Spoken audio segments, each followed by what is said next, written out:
joining us from in the world. Welcome to a conversation on green recoveries for a job-rich future. Now, this is going to be a high-level discussion that is looking at the green economy model and how it is our surest bet towards a strong recovery and how it is foundational to our 2030 agenda. Now, I'm going to be introducing our speakers very shortly, but before I do, I think the context for the conversation is quite important as well. We know now that smart policies and investment is the way we are going to create millions of new jobs by 2030, and it is the way we're going to transform our economies such that they become drivers of social equity and drivers of environmental sustainability.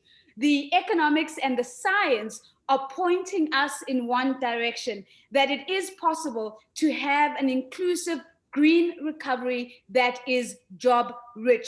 Now, our speakers in our panel conversation are going to be really looking at how might we accelerate this job rich recovery? How might we accelerate this job rich green recovery?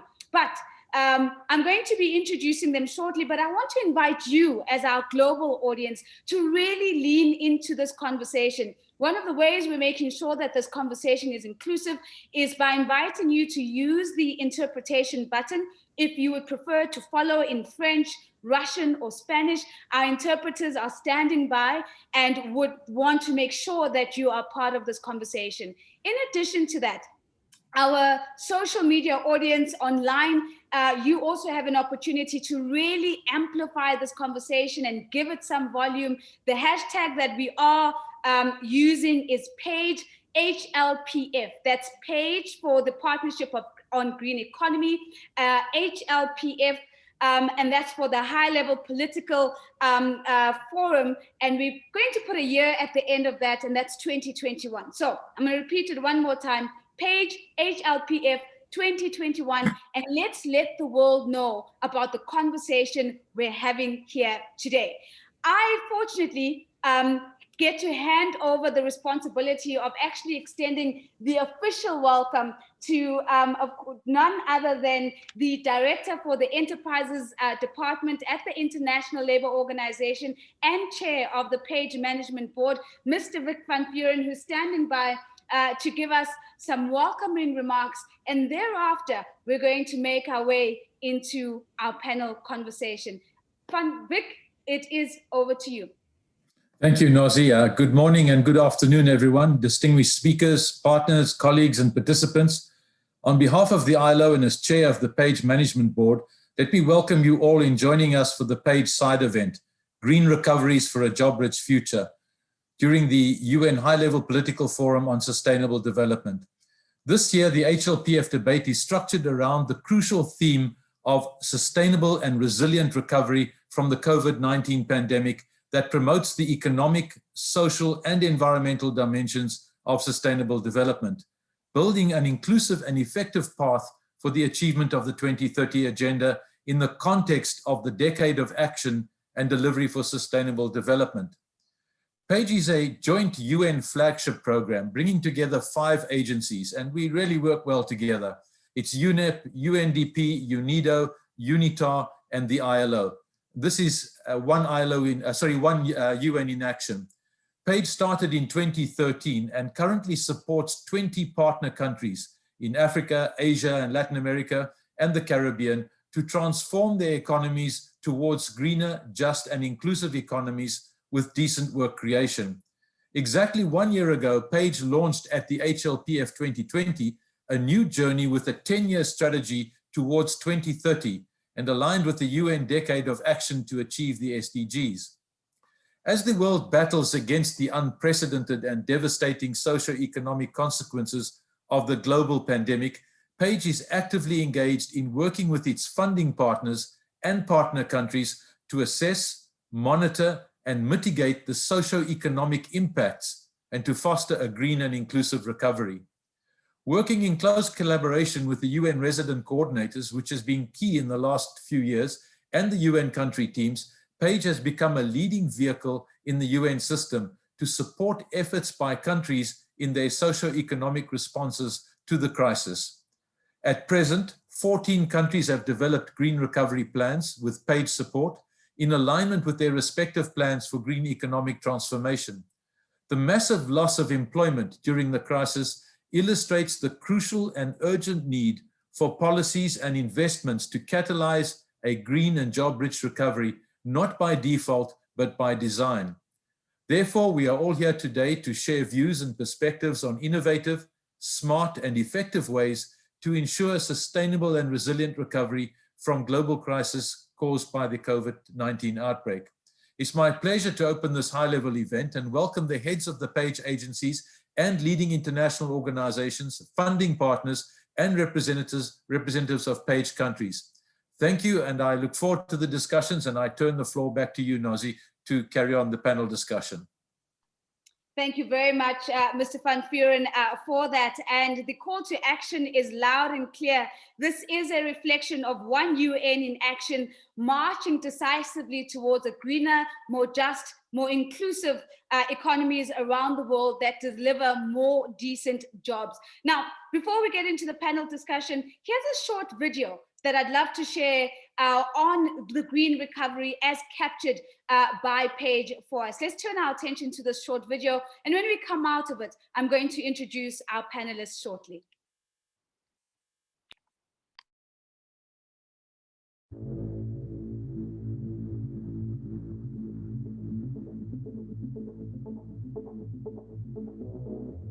A global pandemic that brought our lives to a halt. Growing inequality that leaves many without basic necessities. And climate change that threatens the longevity of our planet. But where there is a will for change, there is opportunity. It is time to flick the green switch. We have a chance not simply to reset the world economy, but to transform it. COVID recovery and our planet's repair must be the two sides of the same coin. The benefits of a green recovery are beginning to be modeled by countries around the world. But we're still falling short on investment in sustainable change. Investing in jobs and carbon-neutral economies as part of recovery today will create resilience and equality tomorrow, continuing our pursuit of the Sustainable Development Goals. PAGE, the United Nations Partnership for Action on Green Economy, is positioned to help. Since 2012, PAGE has provided the expertise needed to build more sustainable and inclusive economies. As countries around the world have begun planning their COVID-19 recoveries, PAGE has leveraged the UN system and funding from the German government to align recovery with the SDGs. That is where I see the real value of PAGE. Because PAGE, for quite some time now, 7 years they've said, has been gathering experiences from different countries in different contexts, at different scales, at different levels of development, to develop a sense of what works, how it can be done, concrete policy suggestions based on deep and thoroughly prepared country-specific analysis to foster and promote and enable a green recovery. To date, 20 partner countries are working with PAGE to green their economies, and many more have expressed interest in PAGE support. In Indonesia, PAGE is collaborating with government leaders to spearhead a circular economy. Through the Build Back Better with Low Carbon Development initiative, Indonesia is laying the groundwork for job creation, skills development, and resource efficiency. South Africa, another PAGE partner, has been experiencing immense job losses throughout the pandemic. Partners worked with PAGE to rapidly model the impact of the government's recovery plans. This data is helping inform the government's future economic plans and underpins South Africa's current green recovery programming. Increasingly, countries around the world are pursuing green recoveries to support the Sustainable Development Goals for people, economy, and planet. However,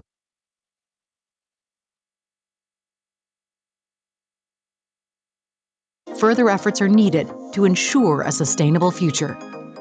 Learn more about green recovery and green inclusive economy at un-page.org.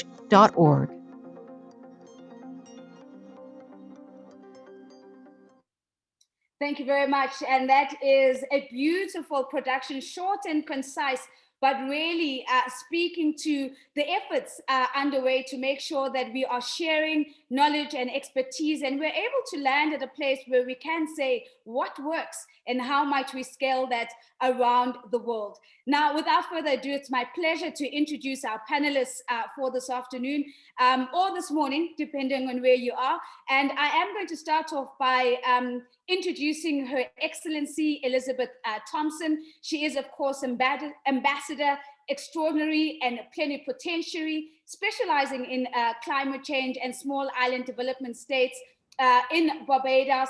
And we just want to say to you, Your Excellency, welcome and thank you so much for being here with us. It is also my absolute pleasure to welcome the Honorable State Secretary, Madame Rita Schwarzler-Sutter, who I am going to apologize in advance if I have butchered her surname there. But Honorable State Secretary, thank you for being here with us. Of course, she is representing the Federal Ministry for the Environment, Nature Conservation and Nuclear Safety from Germany. Madame, thank you very much for being here with us.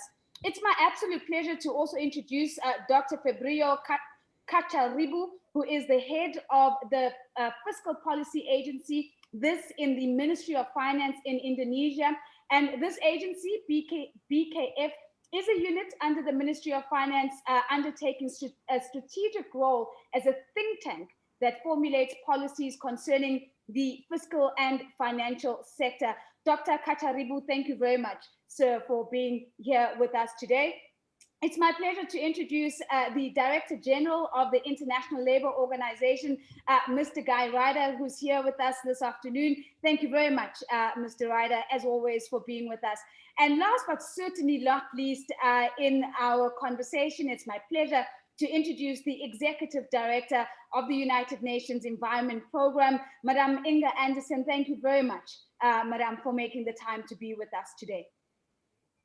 Now, to our audience, I am going to be making you a promise today, as always, to integrate your voice into the conversation as much as possible. So I am encouraging you to use the Q&A icon at the bottom of your screen and send us any questions or any comments that might arise as we go through this panel discussion. And to the best of our ability, I will integrate your voice and give you a share of voice in this conversation such that you are able to enjoy being with us as well. I am also going to make mention, ladies and gentlemen, that we will have one more voice which will give us a contribution via video, and that's going to be Mr. Akim Steiner, who is the administrator for the United Nations Development Programme. So we have one contribution that will be done virtually.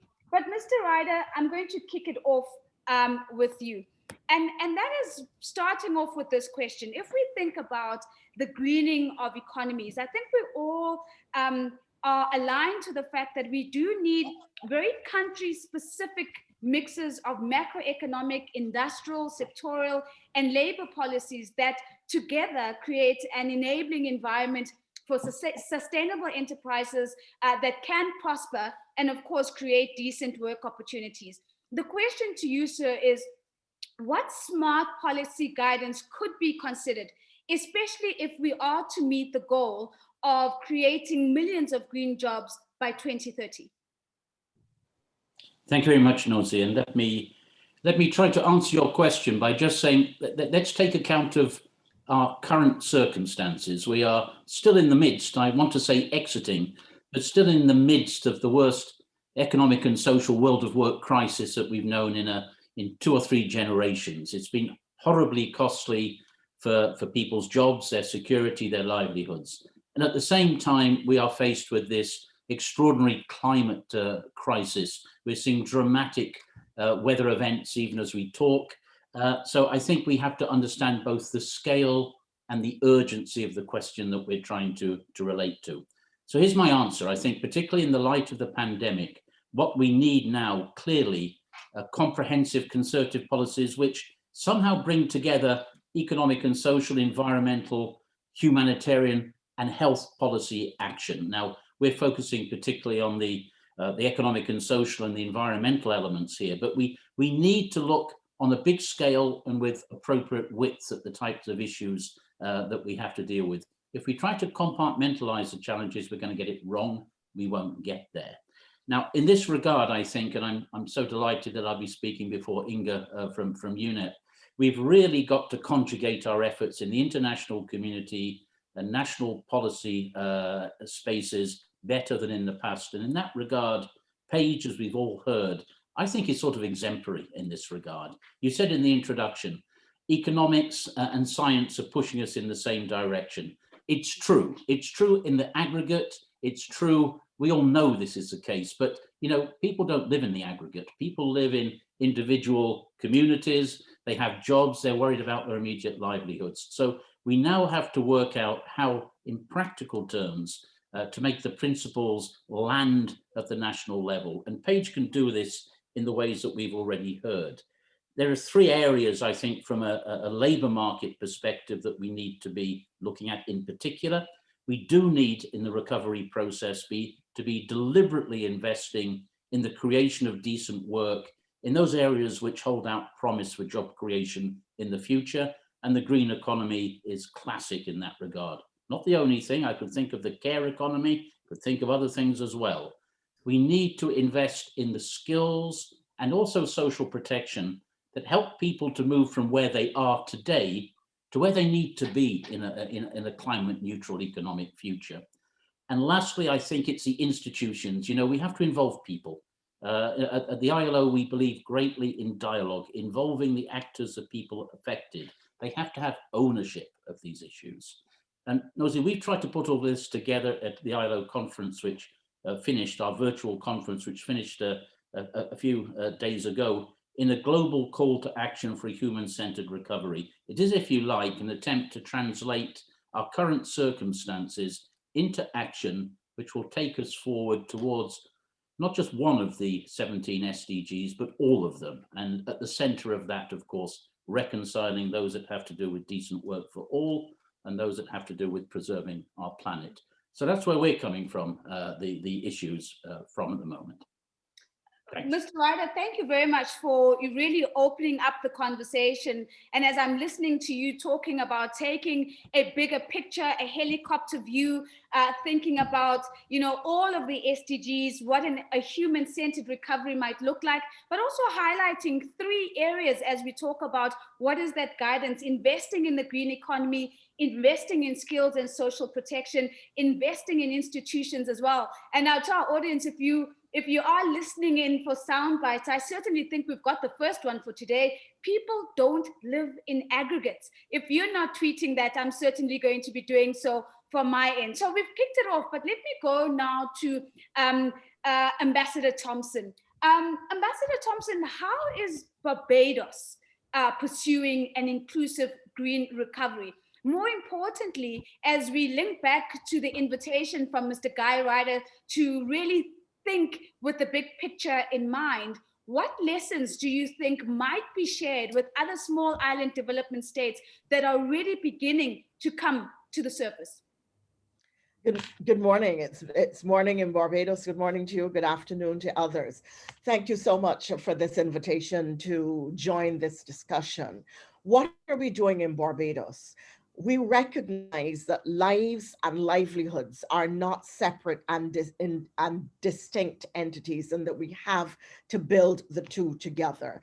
So that we have made a decision to move to 100% renewable energy target by 2030. We believe that within that context, not only can we create jobs and ensure that citizens enjoy a better quality of life, but that we can reduce our energy footprint, our brown energy footprint, we can reduce our carbon emissions, and we can create a green energy sector. So that's the first thing, 100% renewable energy sector, including investing in waste to energy.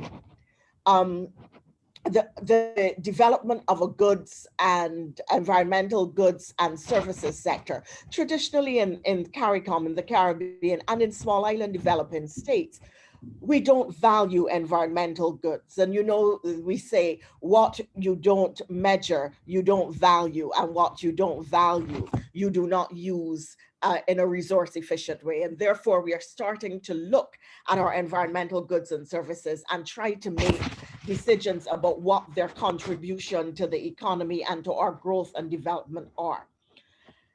COVID has exposed and accelerated the fact that digitization, technology are going to be the underpinning of growth, job creation, knowledge hubs, and knowledge economies. And I want to recognize the Page Hub at the UE, the University of the West Indies.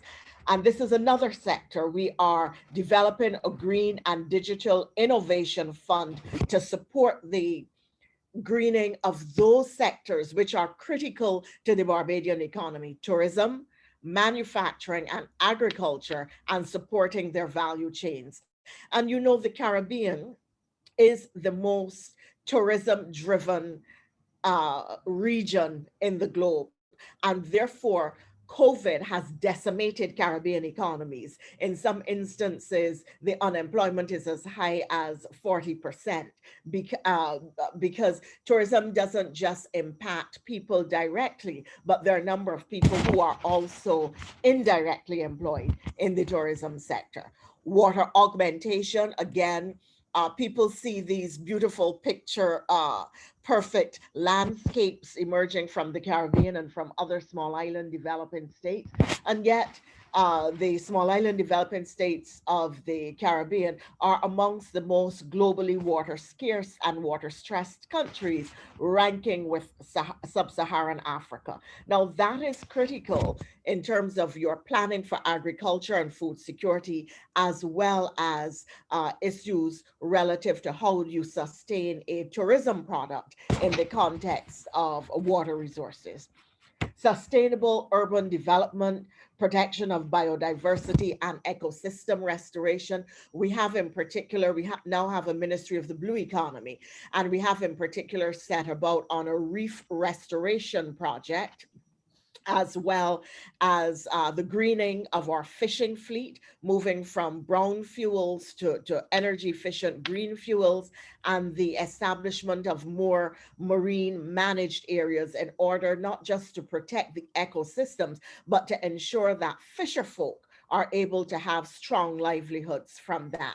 And coastal rehabilitation is part of it. Now, if I can just briefly go to the second part of your question, what are the lessons learned? We have learned that there has to be integrated, holistic management of all of the issues relating to environment, economy, and society. And in that context, Barbados has established what we think is a sustainable model that can be used for all small island developing state. And we're calling it a roofs to reefs program. Roofs to reefs. Why? Every drop of water hits your roof. And from your roof, as one technocrat, Ricky Marshall, in Barbados puts it, it is on a journey to the sea. And if you consider how that is going to go through the agricultural sector, where it is going to end up in terms of your waste management sector, how it is going to affect livelihoods and quality of life. And therefore, we're in the hurricane season now. Barbados has already been hit by a low grade, a category 1 hurricane within the last week, Hurricane Elsa. How do you develop building codes to resist a category 4 hurricane? So you start with your roofs, and then you move through all your various sectors, from agriculture to manufacturing to waste management to housing to the sectors which drive the economy, until you end up on your reef, where you protect your reef structure for 2 reasons. First of all, it's important for the economy, it's important for livelihoods, it's important for ecosystems, and it is an important environmental base and protection. So thank you so much. Your Excellency, thank you very much. And how interesting that as you land on that final lesson, it allows us to almost switch right back to the earlier comment that Mr. Guy Ryder made. You speak about, you know, what the primary lesson being how all interventions need to be integrated and holistic, Mr. Guy Ryder used the words comprehensive and a concerted effort and not compartmentalized. And that's certainly a theme that is coming through. But what I'm also hearing from you is roof to reef. So that is that holistic, view coming into play, and making sure that as we think about lives, we're thinking about livelihoods at the same time. Now, I want to make my way through to our Honorable State Secretary, because here too I want to talk about the decarbonization of the economy, which is one of the interventions we've already heard from in Barbados. So, Madam, as I come to you, what measures are being used in Germany to promote the necessary decarbonization of the economy? And maybe you could also just share with us how your ministry really promotes the necessary restructuring in industry to make this possible. Nosy, thank you for the invitation. And dear colleagues, ladies and gentlemen, first I want to say decarbonization our economies and adopting a more active approach to biodiversity conservation are core tasks facing governments and societies around the world. And this requires decisive action by the government as a whole, as you said, a comprehensive approach, not just by the environment ministries.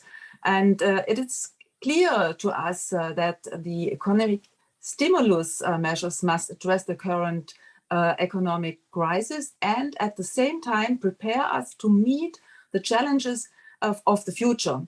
We want and need to accelerate the social and environmental transformation, which will help our societies emerge from the crisis more sustainable and resilient. This is also important because most countries will face limited budgetary flexibility in the short to the medium term.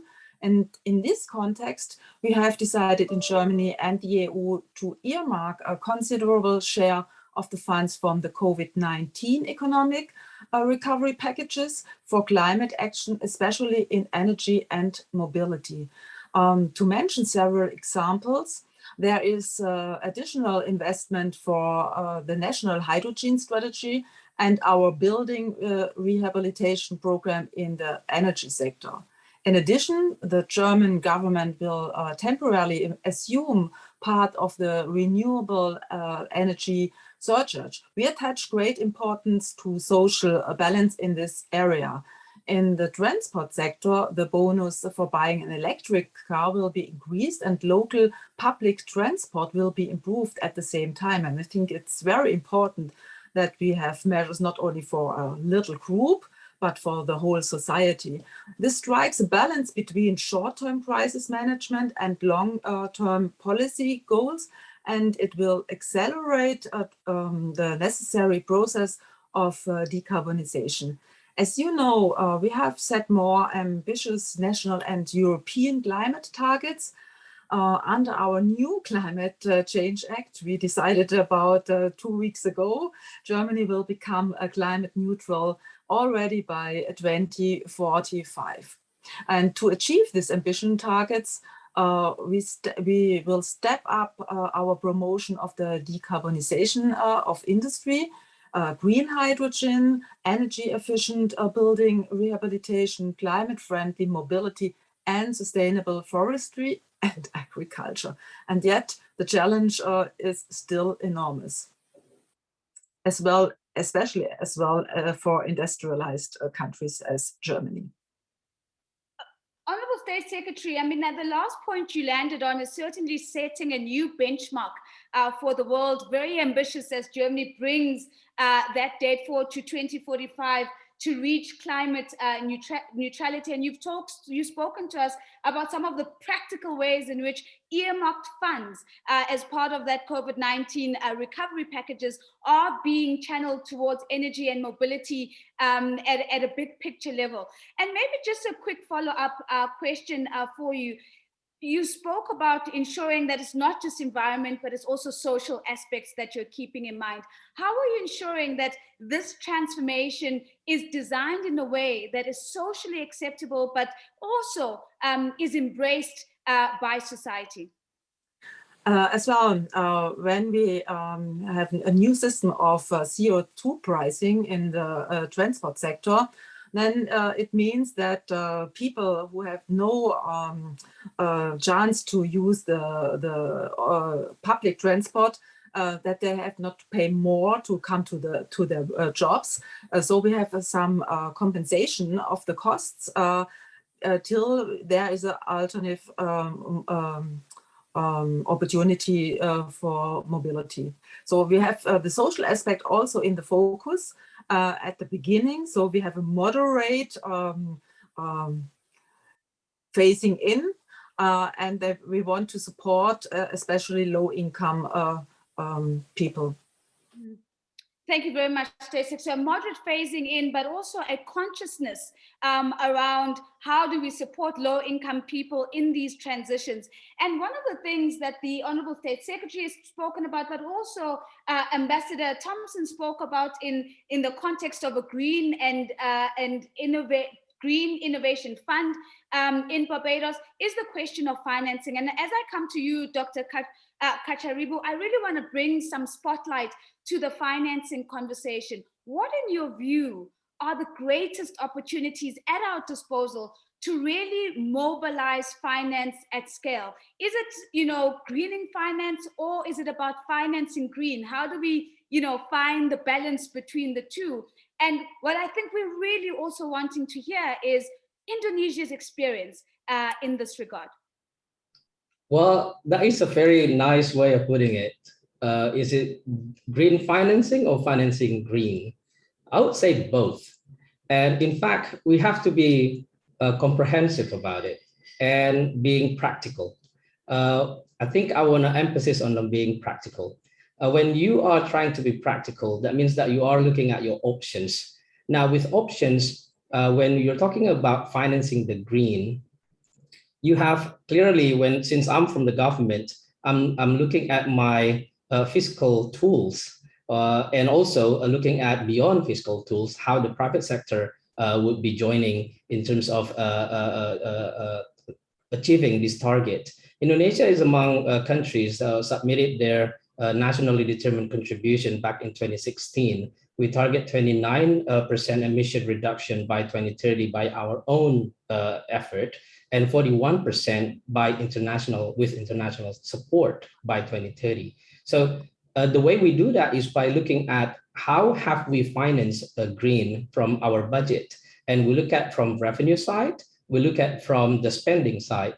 From the revenue side, we look at our tax tools, have our tax system actually facilitates and support green projects. On the spending side, we studied something we call climate budget tagging. So we are looking at our own spending for years, and then we see that calculation showing that about 34% of this climate mitigation financing need in Indonesia can be supported by our own budget.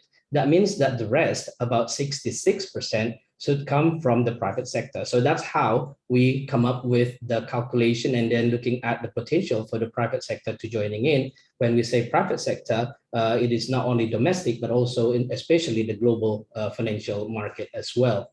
Now, we've done a lot clearly. We're working on carbon pricing. We're working on the pricing system for the price of renewable energy generation. Since developing countries like Indonesia, we rely on electricity generated from coal. We are looking at scenarios to phasing out, and how long are we looking at this practically in terms of how much in terms of US dollars do we need for us to be able to do a transition that is just. But I would like to add one more word to this. The transition is not only have to be just, but also it has to be affordable. I think a lot of developing countries are going to be looking at this in a very practical way. Now, it's no wonder that now we have this coalition of Ministry of Finance for climate action, because clearly when you talk about climate action, you have to involve practically about financing it. And this is how the finance ministers are going to be able to see the complete picture about how you finance the green. Now, on the other hand, clearly you also need to be talking about greening the finance, because you also need to talk about this green agenda to the financial sector. And in Indonesia, we're also doing that with our financial sector authority. We built the sustainable finance roadmap, and we are trying to build the so-called green taxonomy for the financial sector, because it is new, and we have to realize that it is going to take some time for our financial market, not only domestic, actually, even global financial market and regional financial market will need to agree on the green taxonomy. What do we mean by green bonds? What do we mean by green financing? And clearly, we have to agree on the criteria, because we want to avoid what we call greenwashing. And clearly, when we talk about all of these agendas, practical agendas in terms of financing or green financing, we have to build collaboration. Now, Indonesia is in a troika of G20. We are working together with the troika of G20 and also G20 countries. And also, we're working regionally with ASEAN countries in Southeast Asia on this finance track to talk about the green taxonomy. How do we build the same, we should be on the same page as to what we mean by financing the green. So we are both working on both sides, green financing and also financing the green. Thank you very much, Dr. Kacharibu. And I think it's such a useful way in which you've answered that question by lifting up opportunities on both ends. And as you talk about, greening finance, those various instruments, whether it's bonds or other financial instruments that we could be thinking about at a national and regional level. And of course, in the earlier, looking at budgeting practices and spending patterns, and whether that's really showing us moving in the right direction. I do want to just maybe come to you with a quick follow-up question. You spoke about the private sector and the need, of course, to crowd in private sector investment. I think the number that you shared was about 66% is what Indonesia is looking for. What has been the most effective way of pulling in private sector investment when it comes to financing green in this regard? Well, to be honest with you, there hasn't been any, because now we are still facing a big challenge on how to bring in private sector into looking at also joining the financing the green, especially we've issued green bonds in such a way. But again, the global financial market will need to show the favorability of the yield. So if you are talking about financial market to be joining in, they will need to show that when they are provided with conventional bonds, non-green bonds, and on the other hand, they are provided with green bonds should be getting some favorable yield. And we haven't seen that. So we are still working on it. And then I think that's why we need to work together globally and international fora. Yeah, it's an excellent answer. And it always takes us back, of course, to if we're going to wait on evidence, we very much can find ourselves in a chicken before the egg scenario. But it's very useful as you raise this complexity for us to think about. Madam Anderson, I'd love to come to you next, because I want to stay in this theme of finance for a little bit longer. And I'd like for you maybe to just take us back to the report that was launched in May earlier this year. And that, of course, is UNEP State of Finance for Nature report.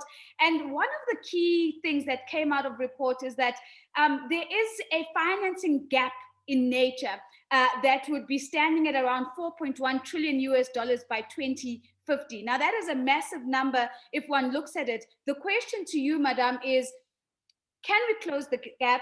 If we did, what would be the impact of closing this gap, especially in the context of really charting a pathway to economic recovery? Over to you.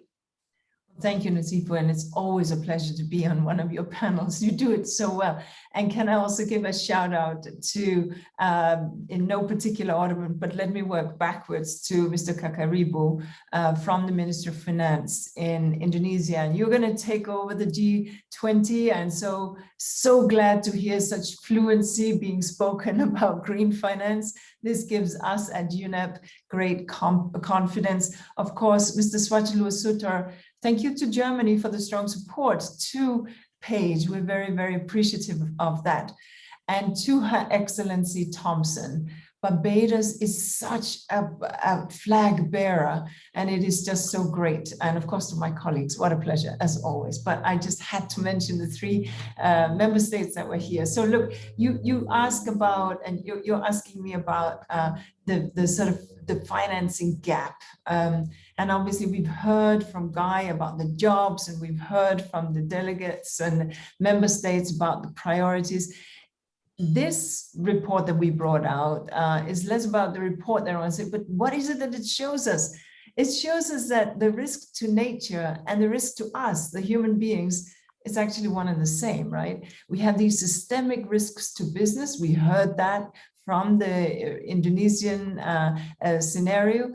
And we understand now that half of the world's GDP depends on nature, nature services, the rain that falls, the winds that blow, the seasons that they are, the pollination that is, the climate that should be, and so on. So we cannot pull or saw over the branch on which we are sitting and assume that we will still be sitting. We will be falling down.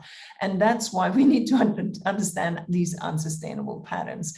And so what kind of financing could we drive? Well, when we looked at about half of the GDP is dependent on nature, when we understand that we need to triple nature type investments, well, how are we going to drive this? The first thing that probably unfortunately should conclude is that with these massive amount of monies, trillions of dollars, 13 to 15 trillion so far and counting, that we've taken out of the public budgets, borrowed, I should say, and put into the economy, which was a fine thing, but we have not put that into green recovery. But research that we've done by Page and by Cambridge Econometrics show that, in fact, green versus non-green, when we do global modeling, we show that green, and we can get into the definitionals, but we are losing time here, has a much stronger performance on GDP, but also on jobs. And of course, on the environment, goes without saying. So we just need to be much more consistent, and governments, and this is why it's so great to hear from Indonesia and from Barbados and Germany, need to set some guardrails that can get us down that path. And so that becomes important.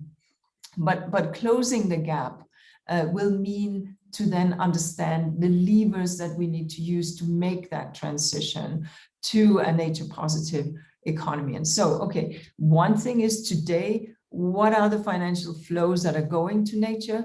They are largely from the public domain. And that's because we haven't had a conversation with investors, or have we set the government guardrails to direct private investments in that way. So how could we do that? We need to use the levers that we have, nature positive subsidization, nature positive investments that can drive down that pathway. And we've seen how we've driven down the pathway towards renewables with, yes, industry leaning in, but also with, yes, subsidies, public awareness, smart preferences, etc. So what we need to think about, and this is a message for government as well as for industry and as well as for us as consumers, aligning that economic recovery that we are in the middle of, trying to, etc., aiming for. And I greet you from Nairobi, where we are not even 2% vaccinated. So vaccine equity will have to be part and parcel of our conversation. But anyway, we have to align the economic recovery with Paris, with the SDG, with Kunming COP15, invest much smarter, because when we make those investments, we're investing in the future. And we are, as I said, investing in jobs and in growth.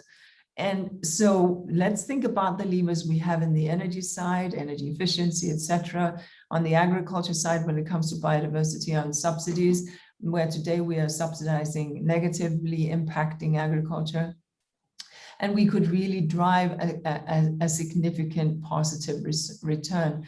And it would save us money, about between $3 to $3.7 trillion per year could save us by 2030.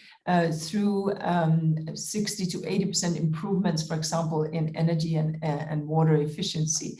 So there is an immediate return, and it would then lead us to really understand also how does that relate to poverty reduction? Because after all, if you're sitting in a developing country economy, that's your primary dimension that you are aiming for, obviously in the context of the SDGs.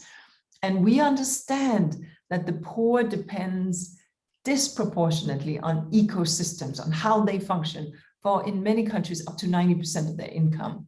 So green farming practices could increase yield, could bring down disease loads, and could especially be helpful to small farmers.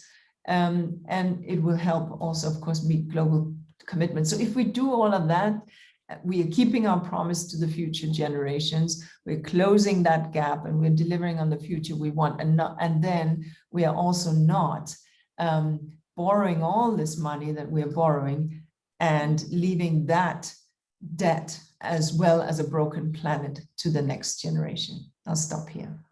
Madame Anderson, it's an excellent contribution that touches on a lot that we've heard already. You've made your way back to that comprehensive look at all the SDGs that Mr. Guy Ryder spoke about earlier. And really, as you say, for a lot of the developing world, the primary problem is poverty. So if it doesn't link to poverty reduction and eradication, the rationale or the business case for the intervention becomes a little bit weaker. But I would imagine that Ambassador Thompson is also nodding as she is listening to you talking about an invitation for us to really reimagine how nature is an enabler of jobs, an enabler of growth, an enabler of a more sustainable environment. Before I move on, Madam, we have a quick question that's come in from the chief economist at the UN, Elliot Harris. And I thought this is a question that flows beautifully from what you've just shared with us. And the chief economist is saying, can we envisage proactive fiscal policies to accelerate this process by explicitly shifting incentives in this direction? And I'm going to pause the question there, but surely this speaks to some of those government guardrails that you were making mention of in your contribution. Well, absolutely. And I think we not only can imagine, we must imagine and we must implement.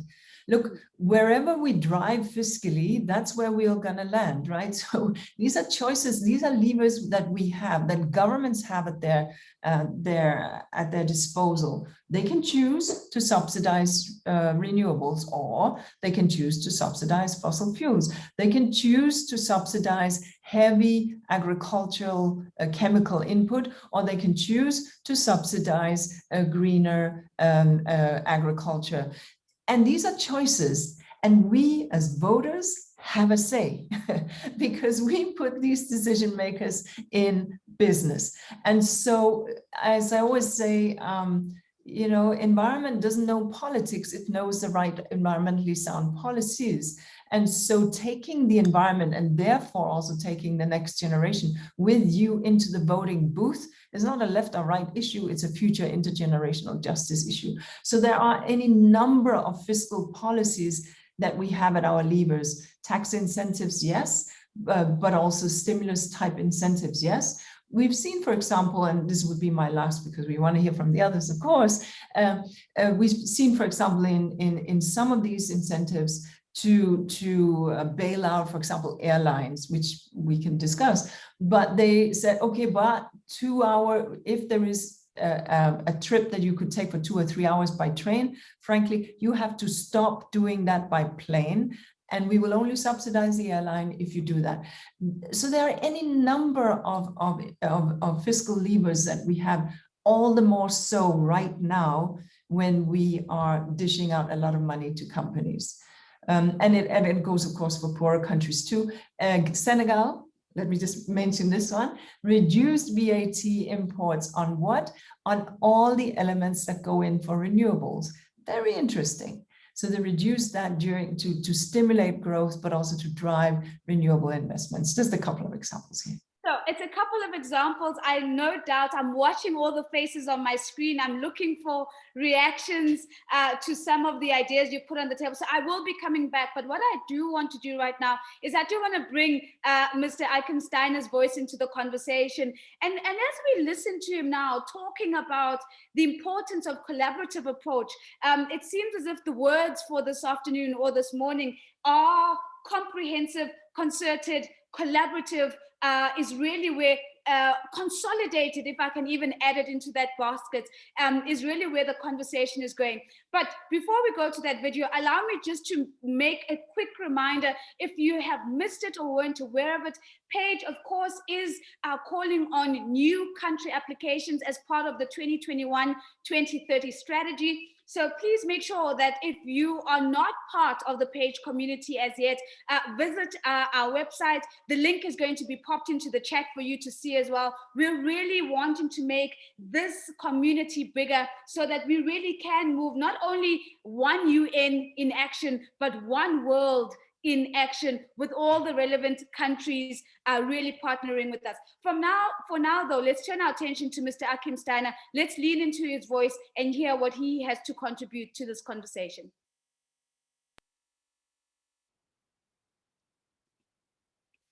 Excellencies, ladies and gentlemen, dear colleagues and friends, we stand at a moment of profound global upheaval. Our world faces a triple crisis, from accelerating climate change to the continued degradation of ecosystems and biodiversity, to the unprecedented socioeconomic consequences of the COVID-19 pandemic.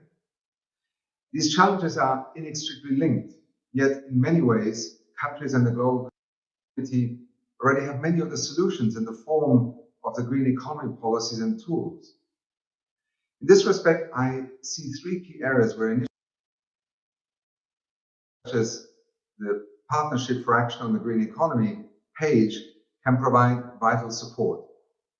Firstly, countries need assistance to invest in physical and digital infrastructure that will deliver better health, create new green jobs and livelihoods, and build resilience to emerging risks.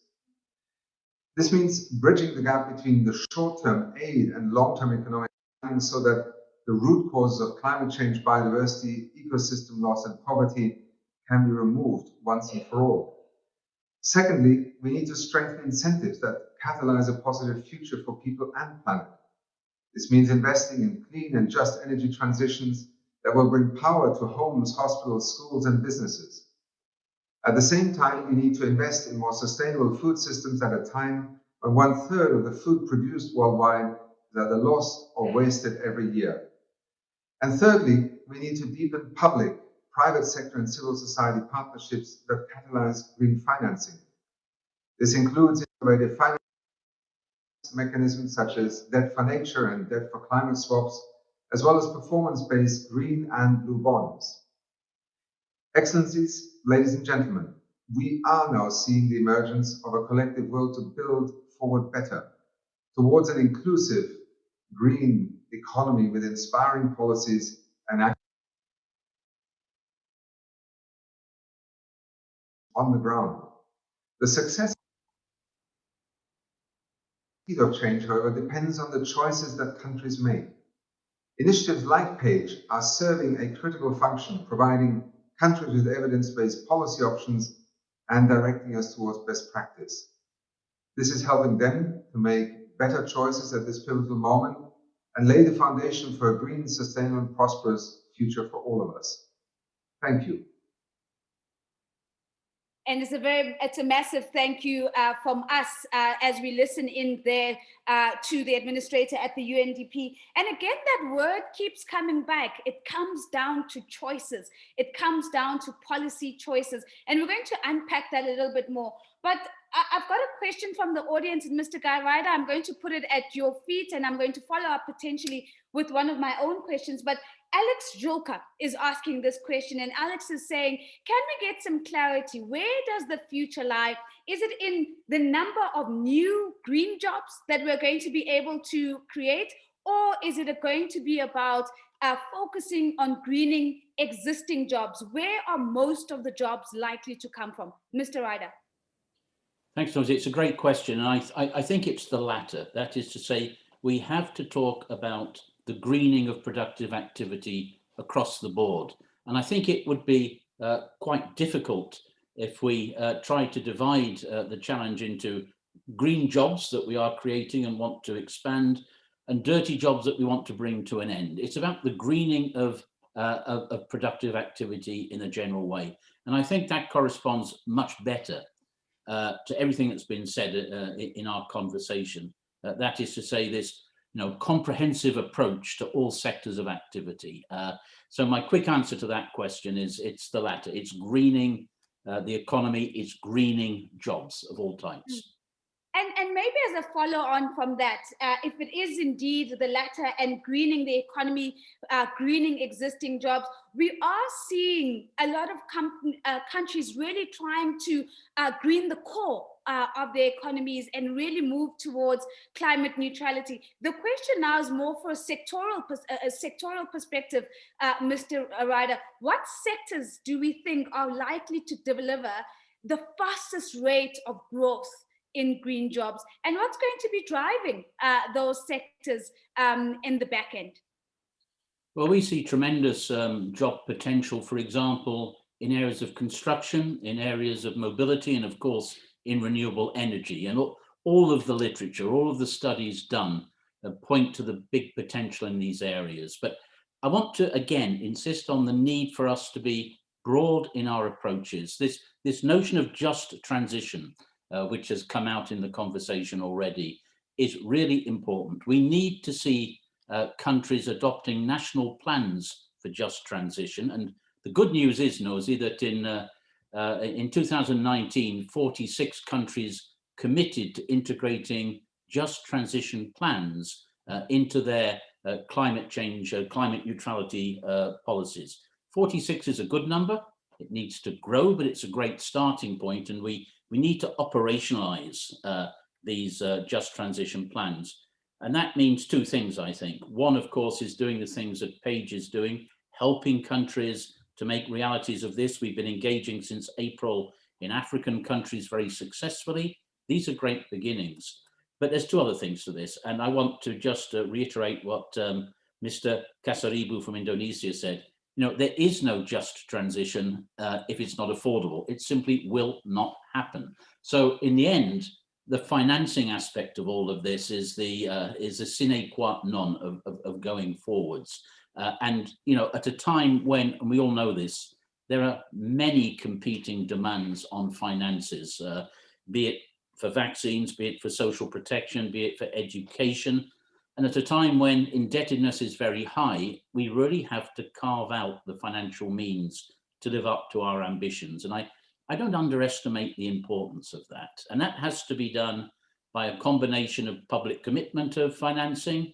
And did we live up to the commitments made in Paris? Well, probably not quite already. And then we have to deliver the private sector to this agenda. And there again, I absolutely follow the logic of the conversation.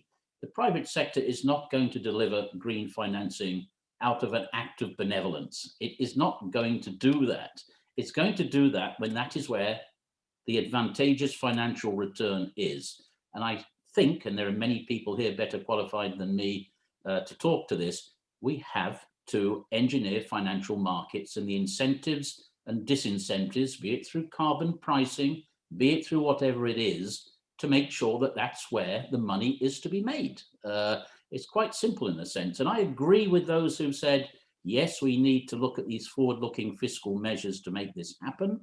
But we've seen some examples when it hasn't worked very well, because when well-intentioned fiscal measures have been taken to improve the environmental side of things, if you don't pay attention to the social consequences, and the social consequences are negative, you get a backlash from that. And I could name some countries, but I will not, where that has happened. And the last point I want to make is, as we're moving towards renewal of the nationally determined contributions. We want to see greater ambition. The permitting factor, the factor that enables countries to be more ambitious, it's financing. It's the fact that, yes, there will be the resources to do this. So, bringing this conversation together in the way we are doing today, bringing all these different elements together, I think, is really the way forward. It's very encouraging. But if part of the story is missing, the story won't be told, it won't be realized. So it's not easy. It's not easy, but it simply has to be done. Sure. So the story is going to be incomplete unless all the characters are in the plot, and one of those characters is finance. And we need to have a very honest and courageous conversation about that. And maybe I just want to go very quickly to the State Secretary. One of the statements that Mr. Guy Wright has just made, he says, we have to engineer those incentives and disincentives. We need to engineer some of that play in so that we can see those financial returns as a result of green instruments in the financial markets. And he says we need to do that whilst keeping our mind on the social consequences. Any lessons that you could share with us in terms of how Germany has gone about unlocking the necessary financing that has really allowed you to make the strides that you have in decarbonizing the economy? This is a central question for us. Fortunately, most industry representatives in Germany have long since realized that sustainable products will be in high demand in the future. And I want to talk about, because we have to look to the economy also. So one of our goals is to work with the businesses to make energy-intensive industries such as steel, cement, or chemicals ready for a green future free of carbon emissions. And they do that not because they want only to do that, because we have to give some incentives. Companies must be able to plan reliably. At the same time, they must not be put at an unfair competitive disadvantage. That is why we have created the carbon contracts for difference together with the industry. We encourage investment in decarbonization and provide transitional support for operating costs. So it's like a subsidy. For policymakers and industry, it is clear that successful transformation is the only way to create viable jobs for the future. And policymakers can alleviate fears and drive the green structural transformation by pushing for and backing a transformation agenda. It's very important, because it's not only the economy and the CEOs, all the workers want to know what is with my future and which perspectives will I have. So we think at both sides, we want to create jobs, and we want to support that industry invest in green investments. So climate action and environmental protection and only work if they are socially responsible. This is why we are phasing out coal, and it's really a hard an effort, an endeavor, and strengthening structures at the same time. So we want to give also the society, the workers, the perspective, future, and that's, I think, that must succeed. We have a climate change, and it will succeed if we can show that the society has also a benefit for a better future. And I think it's very important to show for all them that they have real benefit. So we have some subsidies. We have also CO2 prices in the mobility sector and building sector. So we have both from government side, we have subsidies, incentives, and on the other side, we have CO2 and pricing of CO2. And the third thing I want to mention is we also work to the taxonomy with the EU Commission. So it's very important what the EU Commission, what taxonomy will work, and how the investments will be in the future in green economy or in the old economy, because we can afford to invest in old economies because they are lost investments. State Secretary, thank you so much. And I know that Dr. Kacharibu probably has some thoughts and reactions to some of the conversations and some of the practical examples that have been already shared. I know that he spoke about how Indonesia is phasing out coal. You've just spoken about exactly the same thing. It's something that us sitting here at the bottom of the African continent in South Africa that we hope would also accelerate a little bit faster. But I will come back to that. But I want us to go to Barbados just for a little bit of warmth, just for a moment. Let's go back to Barbados. Ambassador, what we're hearing in this conversation has been really reimagining existing practices and systems, and at times going beyond reimagining and re-engineering. That's another word that's been used in this conversation.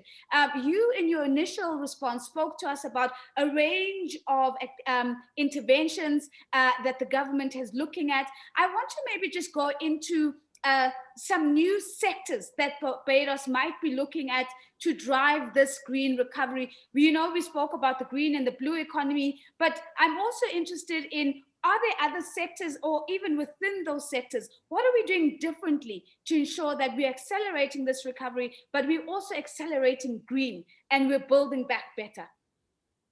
So we are focusing on the energy, housing, transport, agriculture, and tourism sectors, and building the environmental goods and services sector. And I have elaborated on some of that. But to answer your question as how are we attempting to build back better, I want to locate that in a broader context. First of all, we recognize that PAGE is a useful tool to bring together these cross-cutting issues. And I spoke to the issue of integrated planning and integrated implementation and execution. And therefore, that shows how critical it is as a whole in terms of getting a delivery on what we want, the policy framework. So the question would be, going forward, are there mechanisms that we can use to embed PAGE as a tool for affecting green recovery and green sustainability in countries and in small island developing states? How do we move from this being a short-term tool to a long-term mechanism on which people can depend? In addition, for the creation of a circular economy involves, and this has been part of what PAGE has been promoting, 5 R's, and Barbados is strongly supporting this: reduction, reuse, recycling, recovery, and repair, because repair allows people to, and tradespersons in the economy, to upskill, to get improved and increased incomes, and it reduces importation and foreign exchange expenditure.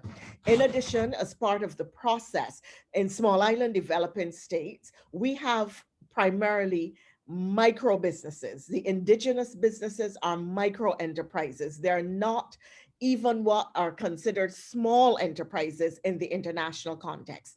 And therefore, given the changes that are happening to create a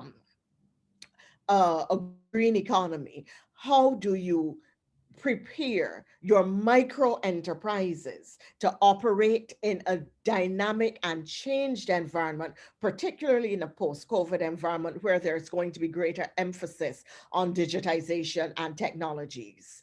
In addition to that, clearly one has to work with citizen engagement and community engagement to get them on board with new practices and new behaviors, and to understand the role that individuals and communities will play in the transition process. We have been very fortunate in Barbados that our PAGE officer, Donna King-Brathwaite, has worked extremely well in this educational process and helping the government to look at PAGE as a tool to achieve its broad transition strategic objectives, the a transition to a green economy and to green recovery and to better recovery and to building better.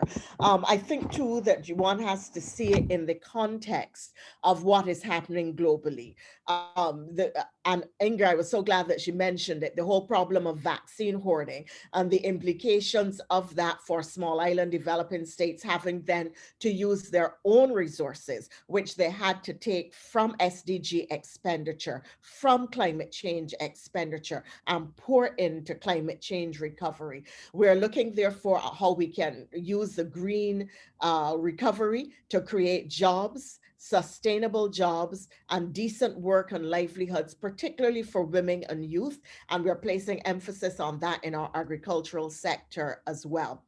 And then there's the issue of fiscal space. How do small island developing states like ours, which are heavily indebted, get the fiscal space, the appropriate mix of debt, grant funding, loan funding, and capital to do the programmatic work that needs to be done to affect the transition, so that PAGE is a tool that we are readily using, but we want to see it in the context of how we affect transition in a macroeconomic and macro social policy and social environmental framework. So I'm going to pause here for you. Your Excellency, I mean, you've raised a number of issues, and the one that is new in this conversation, which I thought was very valuable, was, you know, raising the importance of preparing micro, small, and maybe even medium-sized enterprises to be able to operate in within the green economy. And maybe just a quick follow-up question, Ambassador, before I move on. One of the things that I think it was State Secretary spoke about was making sure that we're preparing workers for the future. I think Mr. Guy Ryder spoke about it in his initial response to say, we're not just investing in the green economy and those sectors, we have to be investing in the skills and the transitional skills in the process as well. Is this something that is on the radar for Barbados, that we're really looking at? How do we make sure that our people don't become observers of a transition towards a green economy, but actually are active participants because they've been prepared and empowered through the requisite skills to participate? Thank you. That has always been a priority of ours, education and training. In fact, when I was Minister of Environment and we were phasing out globally the equipment like air conditioning units, refrigerators, and so on, which use chlorofluorocarbons, one of the tools that we used and one of the things that we did was to identify all technicians in the country and say to them, look, we're going to make this transition to refrigerated units, AC units that have no fluorocarbons. If you want to earn, then you're going to have to be trained in the new technologies. We're going to run training programs for you. If you have been working informally and you're not paying taxes, we're not going to make that our business at this stage. You come in and be trained so that you know where the jobs are, how to get the jobs, and that you can service the equipment that will be coming into the country. And we are attempting to do a similar thing now.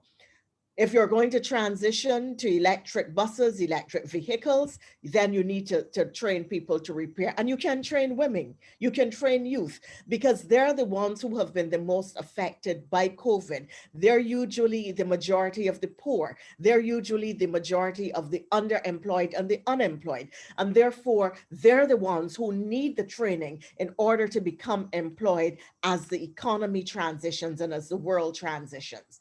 And therefore, training becomes very, very important in the context of changing your economy, moving to a green economy, having a sustainable economy over the long term. And yes, we are very much using training as a means of preparing people for jobs, for sustainable livelihoods, and for decent work.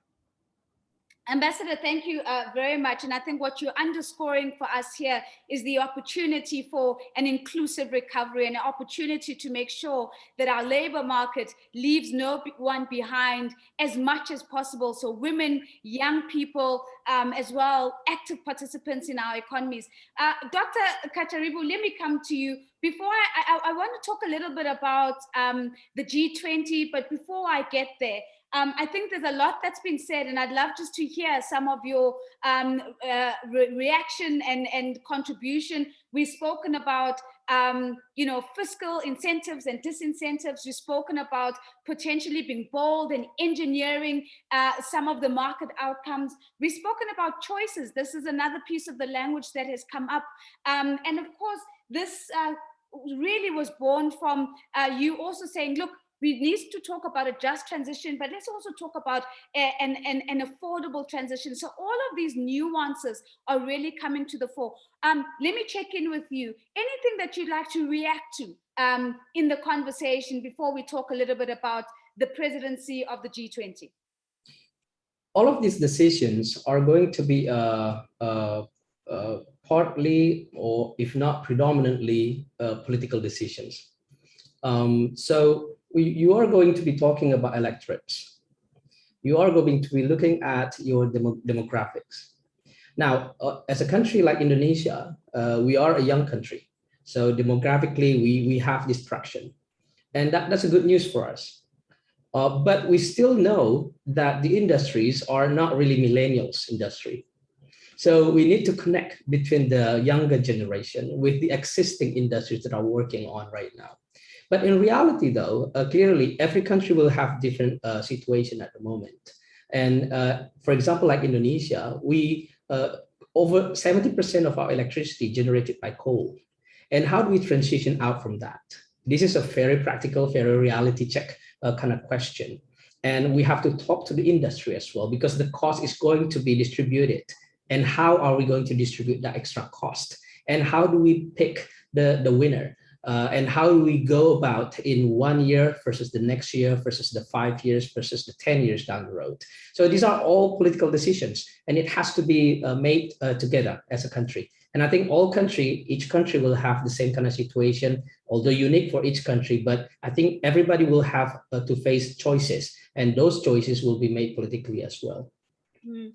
And I appreciate your response to say, let's also bring in some of the realities around these being political decisions. And so there is complexity and nuance to some of those realities. But I think what I've really appreciated in this conversation is also being able to lean into what's worked in other markets, and how might we take some of those and maybe contextualize it for a different market so that it makes sense and has relevance in your market. Let's talk a little bit about the G20 now, Mr. Kataribou, knowing of course that Indonesia is set to hold the presidency in 2022. What role do you see the G20 playing in reducing the barriers to an inclusive green recovery? Yeah, well, this is exciting time for G20. We just practically reignited the talk about sustainable issues and sustainable finance in G20 just this year during the presidency of Italy, because for years it's been more or less about hiatus. Now, we are going to continue talking about this at G20 Forum, and we are going to continue that into our Indonesian presidency next year. But clearly, if I can share some of the development that have been going on in the forum when countries are talking about this in the forum of G20. One of the major barriers now about this expansion of the sustainable finance market is the diversity and lack of consistent tools and approaches in identifying, verifying, and aligning investments to sustainability goals. And also we see that we have to manage and adapt climate risk into these financing tools as well, especially for those markets, especially for those countries that are still transitioning, since the market in the country is not well developed yet. So it is also important to see a kind of transition for this financial market in each of these countries to develop this so-called sustainable finance market. We need to ensure, again, I mentioned about the transition path. not only it has to be just, but also affordable. Particularly when I'm talking about emerging economies like Indonesia and many other countries in G20, for example. Many of these markets are not mature enough. Let's not talking about sustainable financing, just the regular financing tools that are still not mature enough. So it is going to take extra effort to talk about sustainable financing as well in this market. Now, to cover this issue also, G20 now has formed what we call Sustainable Finance Working Group. This is developing a multi-year G20 roadmap on sustainable finance. And there is this synthesis report with the Financial Stability Board that have been already published. Now, the roadmap should be adaptable so that G20 can expand the initially climate-focused of the roadmap to cover broader sustainability issues for the future. We will continue on this work, and we will also, streamlining what we have worked in this forum with the Financial Stability Board Task Force of Climate-Related Financial Disclosures Framework. This is not an easy work. We are talking to every country, and then we see that each country will have their own views so far, and then we are working on this, converging and working on to be on the same page. Another obstacle is that the financial sector nowadays, even in the developed economies, still lacks of transparency and still involve high transaction costs when you're talking about sustainable finance. So this is going to be an extra challenge for developing economies like Indonesia as well, especially when we have to involve reporting and also disclosures. To work on this landscape, we have to see the existing regulations and how sustainable finance taxonomies are going to be able to be brought together. And then also something that we call ESG grading methodologies must be also worked together as well. So G20 has initiated the development of what we call sustainable reporting standard. Members clearly have diverse viewpoints on this issue. Some members suggested that the process for developing sustainability report standard should be transparent, inclusive, while also responding to the needs of the market participants. Few members also raised some possibilities of implementing the reporting standard through the phased approach, while others noted the urgency to move very, very quickly. In our next G20 presidency in 2022, we will take the lead in ensuring the G20 work closely with relevant working groups, as well as other international organizations and fora, such as I've previously mentioned, the Coalition of Finance Ministers on Climate Action as well. We are going to leverage our effort in achieving everybody's Paris Agreement agenda and also our SDGs agendas. Dr. Kacharibu, well, what's clear is that you've not only just reignited the sustainable finance conversation, but certainly there are efforts and plans to keep it ignited and nurture the fire and fuel it some more. And we're certainly going to be watching as Indonesia leads in that particular space. Now, I'm really running out of time, but I'm going to ask my panelists to hang 10 with me, because I have one more voice that we absolutely have to hear from before I thank the panelists, and that's the voice of a young person. This conversation would be incomplete without the people who will be in its future. And so just for a moment now, let's turn our attention to a short video from Melati Vishen. She is the founder of Bye Bye Plastics. She founded this together with her younger sister.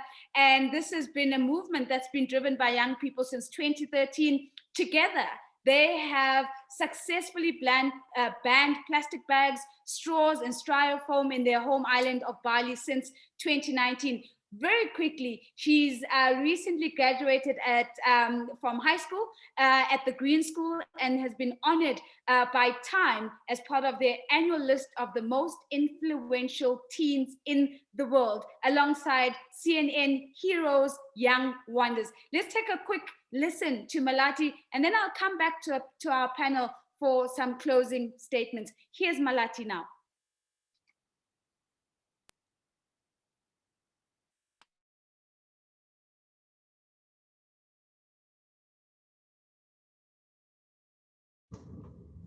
We are living in uncertain times. But if there is one thing that we know for sure, it is that change is already here. Something that stood out to me while I was reading through the connection of economic policy with science and green recoveries for a job-rich future was actually the fact that more than half of the world's GDP depends on nature. And yet, we take nature for granted. Nature is for free and it doesn't have a price tag. So, we've always valued profit over planet. This has to stop. Now, how do we reach that?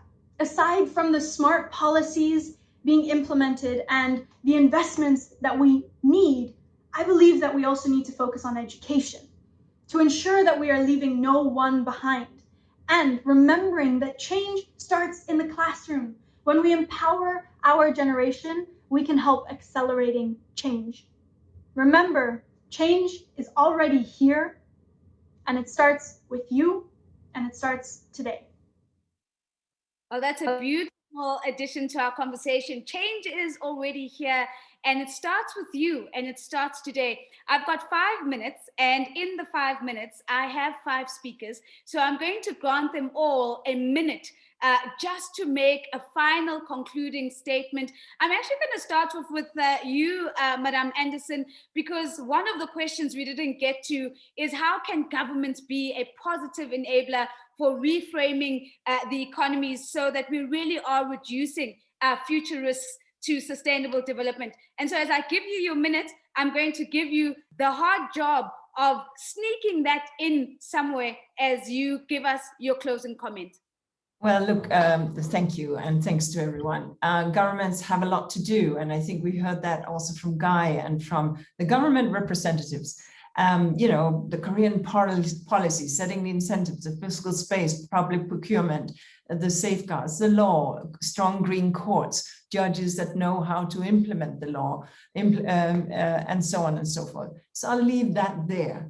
Because in my minute, I want to pick up what Her Excellency Dr. Thompson said, because she spoke about the social dimension. And we're speaking about the green economy, but maybe we should also broaden it, because the economy is something we sometimes think about on the fringes. We should talk about the green society. We should understand that that future that we reach for has to be for everyone. And that means we need to understand that the laws and the justice, those we are leaving behind, be it those who are discriminated against, be it minorities, be it gender-based dimension, be it the young, the unborn, the next generation, what are their rights? So how can we make sure that at the same time we are pro-growth, pro-poverty reduction in our work? And how do we in green economy take that and fold that into the broader society? So it's not just the economy thing on the fringes, but it's the whole societal thing, because it's only then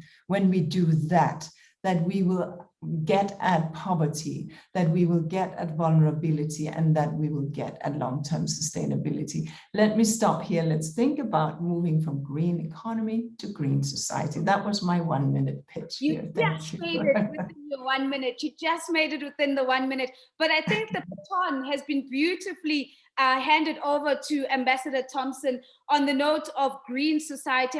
Ambassador Thompson, in 1 minute, what is the one thing that you would want us to walk away with in this conversation? That SIDS are particularly vulnerable, and that unless we put in place support mechanisms which undergird that vulnerability, then the level of the quality of life, the level of livelihoods, and the entire sustainability of our societies and economies will be jeopardized. PAGE is a sort of model or tool which allows us to adopt an integrated approach, but it has to be integrated across the board for all societies. And I want to make this point that in PAGE, we don't necessarily focus on it, But for small island developing states, the focus really has to be adaptation over mitigation. And I go directly to that because climate change still remains the most significant threat to us. And unless we address the issue of climate change in small island developing states, then we are not going to get to green economies and green societies. And we are not going to protect our natural or built environments. And that is my 1 minute. Ambassador, thank you very much. So from the ambassador to the Honorable State Secretary, so how do we close this off, State Secretary? Final word that you'd like to leave us with. Unfortunately, the ambassador and Madame Anderson have made it really tight. So I'm hoping that you can get it in within 45 seconds. I try my best, Nosy. So I want to reaffirm that Germany has been a staunch supporter of PAGE for many years and will be this also in the future. Second, what I want to emphasize, the partnership approach is particularly important to me because tasks this complex can only be managed in a strong team. Everyone contributes their expertise and together we overcome fragmented silo approaches. And PAGE has successfully developed a large arsenal of green economy instruments and policies, which is very much the right approach. We no longer have time to keep reinventing the wheel. We need to join forces and share best practices worldwide. PAGE is a role model in this respect, and we are helping our partners to emerge from the crisis more sustainable and resilient. And additional 68 million euros is available for this effort. Part of this amount is being channeled to PAGE green recovery work. So I would also likely to briefly mention our environmental technologies export initiative. It exports green tech expertise from Germany and specifically improves living conditions in partner countries. Examples include sustainable water and wastewater management, circular economy, resource efficiency, sustainable consumption, environmentally friendly mobility, and air pollution control. Thank you. That is the longest minute, but certainly so much. Sorry, Ambassador, I missed that. Yes, go ahead, Ambassador. I was just saying that I really do very quickly, I know we're closing, just want to thank Germany for their strong and consistent support. Yeah, absolutely. Thank you very much, Ambassador, and of course, Honorable State Secretary. Dr. Kataribu, I don't know how you're going to do this, but I have literally 15 seconds for you. Can you send me your final message? What do you want us to remember? Well, the pandemic has taught us that as a world, we have to be one. We cannot recover by ourselves. No one single country can recover from this pandemic all by themselves. The same thing can be taught about green. Nobody can do this on single-handedly by themselves. It has to be a one-word solution. So let's work together. I love that. Let's work together. Coming back to the one, Mr. Ryder, we started off with you. We're going to close it off with you in 15 seconds, sir. Your final message as we wrap it up. Well, firstly, I vote for the Green Society concept from Inga, so I'm with that one. Secondly, it's been said that, this pandemic has made us all feel very scared. We all feel very, very vulnerable, all at the same time. There's one thing we should be scared about, and that is inactivity in the face of climate change. And it's also said the pandemic makes us value values more. We reassess values, and it makes us more audacious, apparently. I didn't know this. So let's bring those values and that audacity to the task ahead of us and create that green society that Inga just invented. It's great. Thank you very much, Mr. Guy Ryder. Ladies and gentlemen, it is a green society indeed. We've heard collaboration, concerted efforts, comprehensive responses, conscious policies, audacious spirits. I think that's what's just come through, and going back to the things that we value. From myself, Nozipho Shabalala, in South Africa, it's been an absolute pleasure serving you as the moderator of this conversation. Let's amplify it a little bit more. Social media, the hashtag is PAGE HLFPF 2021. That is our hashtag. And of course, you can also follow me at The Real Nosy. Until next time, it is goodbye for now.